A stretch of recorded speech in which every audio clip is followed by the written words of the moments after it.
ಸಮಾನ ವೇತನಕ್ಕಾಗಿ ಪರವಾನಗಿಗೆ ಭೂ ಮಾಪಕರು ಕೆಲಸ ಸ್ಥಗಿತಗೊಳಿಸಿ ಮುಷ್ಕರ. ಫೆಬ್ರವರಿ 25ರಿಂದ ಅಖಿಲ ಕರ್ನಾಟಕ ಸರ್ಕಾರಿ ಪರವಾನಗಿ ಭೂಮಾಪಕರ ಸಂಘದಿಂದ ರಾಜ್ಯಾದ್ಯಂತ ಮುಷ್ಕರ ಕೈಗೊಂಡಿದ್ದು, ಮಾನ್ವಿ ಮತ್ತು ಸಿರವಾರ ತಾಲೂಕು ಸಂಘವು ಕೆಲಸವನ್ನು ಸ್ಥಗಿತಗೊಳಿಸುತ್ತಿದೆ. ಆದ್ದರಿಂದ ರೈತರಿಗೆ ಸಮಸ್ಯೆಯಾಗಬಾರದೆಂದು ಪರವಾನಗಿಗೆ ಭೂಮಾಪಕರ ಲಾಗಿನ್ನಲ್ಲಿ ಇರುವ ಕಡತಗಳನ್ನು ಹಿಂಪಡೆಯಬೇಕು ಎಂದು ಭೂ ದಾಖಲೆಗಳ ಸಹಾಯಕ ನಿರ್ದೇಶಕರು ಮೊಹಮ್ಮದ್ ನೂರುದ್ದೀನ್ ರವರಿಗೆ ಬುಧವಾರ ಮನವಿಯಲ್ಲಿ ಒತ್ತಾಯಿಸಿದರು. ರಾಜ್ಯ ಸರ್ಕಾರವು 1999ರಿಂದ 2000ರಲ್ಲಿ ಭೂಮಾಪಕರನ್ನ ಪರವಾನಗಿ ಭೂಮಾಪಕರೆಂದು ಹುದ್ದೆ ನಿಯೋಜಿಸಿದೆ. 11 ಮತ್ತು ತಾತ್ಕಾಲ್ ಪೋಡಿಗೆ ಮಾತ್ರ ಸೀಮಿತ ಮಾಡಿದೆ. ಸರ್ಕಾರಿ ಭೂಮಾಪಕರು ರೈತರಿಗೆ ಎಕರೆಗೆ 2,000ದಿಂದ 20,000 ರೂಪಾಯಿವರೆಗೆ ಅರ್ಜಿಗಳ ಮೇಲೆ ಹಣವನ್ನ ಪಡೆಯುತ್ತಿದ್ದಾರೆ. ಆದರೆ ಪರವಾನಗಿ ಭೂಮಾಪಕರು ಒಂದು ಕಡತಕ್ಕೆ 400 ರೂಪಾಯಿಯಂತೆ, ರೈತರು ನೀಡಿರುವ ಅರ್ಜಿಯಲ್ಲಿ ನಮಗೆ 300 ರೂಪಾಯಿಯಂತೆ, ಪರವಾನಗಿ ಭೂಮಾಪಕರಿಗೆ ಕೇವಲ 1,200 ರೂಪಾಯಿ ಮಾತ್ರ ನೀಡುತ್ತಿದ್ದಾರೆ. ಸರ್ಕಾರವು ರೈತರಿಗೆ ಹೆಚ್ಚಿನ ಹಣವನ್ನ ವಸೂಲಿ ಮಾಡಿ ನಮಗೆ ಸಂದಾಯ ಮಾಡಬೇಕಾದ ಹಣವನ್ನ ನಮಗೆ ಕೊಡದೆ ಸರ್ಕಾರವು ಪರವಾನಗಿ ಭೂಮಾಪಕರಿಗೆ ವಂಚನೆ ಮಾಡುತ್ತಿದೆ. ಸರ್ಕಾರಿ ಭೂಮಾಪಕರು ಮಾಡುವಂತಹ ಹದ್ದುಬಸ್ತು, ಪೋಡಿ ಮುಕ್ತ ಅಭಿಯಾನ, ಸ್ವಾಮಿತ್ವ, ಆಕಾರ ಬಂದ್, ಗಣಕೀಕರಣ, ದೇವಸ್ಥಾನ, ಕೆರೆಗಳು, ಸರ್ಕಾರಿ ಶಾಲೆಗಳು, ಕೆಪಿಟಿಸಿಎಲ್ ದರಖಾಸ್ತು, ರೈಲ್ವೆ ಅಳತೆ, ರಸ್ತೆ ಅಳತೆ, ಕೋರ್ಟ್ ಪ್ರಕರಣಗಳು, ತಕರಾರು ಪ್ರಕರಣಗಳನ್ನ ಪರವಾನಗಿ ಭೂಮಾಪಕರಿಗೆ ನೀಡುತ್ತಿದ್ದಾರೆ. ಸರ್ಕಾರಿ ಭೂಮಾಪಕರಿಗೆ ನೀಡುವಂತಹ ವೇತನ ನಮಗೆ ನೀಡುತ್ತಿಲ್ಲ. ನಮಗೆ ಆರ್ಥಿಕ ಸಂಕಷ್ಟ ಎದುರಾಗಿ ಕುಟುಂಬ ನಿರ್ವಹಣೆ ಸಮಸ್ಯೆಯಿಂದ ಮಾನಸಿಕವಾಗಿ ನೊಂದಿದ್ದಾರೆ. ಈ ಹಿಂದೆ ಹಲವು ಬಾರಿ ಲಿಖಿತ ಹಾಗೂ ಮೌಖಿಕವಾಗಿ ನಮ್ಮ ಬೇಡಿಕೆಗಳನ್ನ ಈಡೇರಿಸುವುದಾಗಿ ತಿಳಿಸಿದ್ದಾರೆ.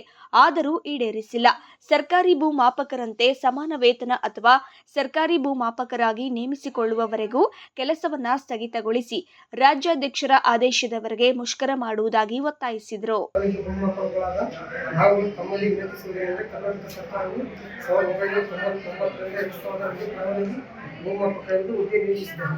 ಅದರಂತೆ ಸರ್ಕಾರವು ನಿಯೋಜಿಸಿದ ಕೆಲಸದಂತೆ 11 ಹಾಗೂ ತತ್ಕಾಲ ಕೂಲಿಗೆ ಮಾತ್ರ ಸೀಮಿತ ಮಾಡಿದ್ದರು. ಅದರಂತೆ ಒಂದು ಕಡತಕ್ಕೆ 400 ರೂಪಾಯಿಯಂತೆ ರೈತರು ನೀಡಿರುವ ಅರ್ಜಿಯಲ್ಲಿ ನಮಗೆ 300 ರೂಪಾಯಿ ಮಾತ್ರ ಹಣವನ್ನು ನೀಡುತ್ತಿದ್ದರು.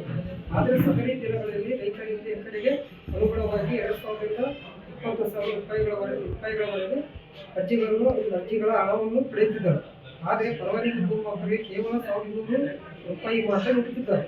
ಪರವಾನಗಿ ಭೂಮಾಪಕರ ಹೆಸರಿನಲ್ಲಿ ಸರ್ಕಾರವು ರೈತರಿಂದ ಹಣವನ್ನು ವಸೂಲಿ ಮಾಡಿ ಸಂದಾಯವಾಗಬೇಕಾದ ಸರಿಯಾದ ಹಣವು ನಮಗೆ ತಲುಪದೆ ಸರ್ಕಾರ ಪರವಾನಗಿ ಭೂಮಾಪಕರಿಗೆ ವಂಚನೆ ಮಾಡುತ್ತಿದೆ.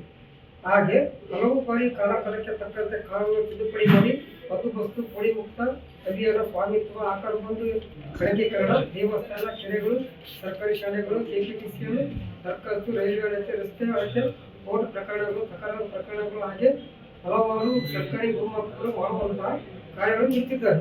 ಆದರೆ ಸರ್ಕಾರಿ ಭೂಮಾಪಕರಿಗೆ ನೀಡುವಂತಹ ವೇತನ ನಮಗೆ ನೀಡುತ್ತಿಲ್ಲ.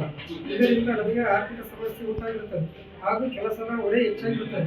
ಇದರಿಂದ ಕುಟುಂಬಕ್ಕೆ ಸಮಯ ಕೊಡದೆ ಆರ್ಥಿಕ ಮತ್ತು ಮಾನಸಿಕವಾಗಿ ಪರವಾನಗಿ ಭೂಮಾಪಕರು ಹೊಂದಿರುತ್ತಾರೆ. ಈ ಬೆಲೆನೇ ಎಲ್ಲ ಹಾಗೂ ಸಂದರ್ಭದಲ್ಲಿ ಮೈನುದ್ದೀನ್ ತಪಾಸಕರು ಮಾನ್ವಿ, ಗಾಯತ್ರಿ ತಪಾಸಕರು ಸಿರವಾರ, ಪರವಾನಗಿ ಭೂಮಾಪಕರ ಸಂಘದ ಮಾನ್ವಿ ತಾಲೂಕು ಅಧ್ಯಕ್ಷರು ಡಿಎಚ್ ಪರಶುರಾಮಪ್ಪ ಮತ್ತು ಮುಹಿನುದ್ದೀನ್ ವೀರನಗೌಡ, ಸಿರವಾರ ತಾಲೂಕು ಅಧ್ಯಕ್ಷರು ಕೃಷ್ಣ, ವಿಷ್ಣುಕುಮಾರ್, ಚಂದ್ರಪ್ಪ ಬಂಡೆ ಬಾವಿ ಸೇರಿದಂತೆ ಇನ್ನಿತರರು ಹಾಜರಿದ್ದರು.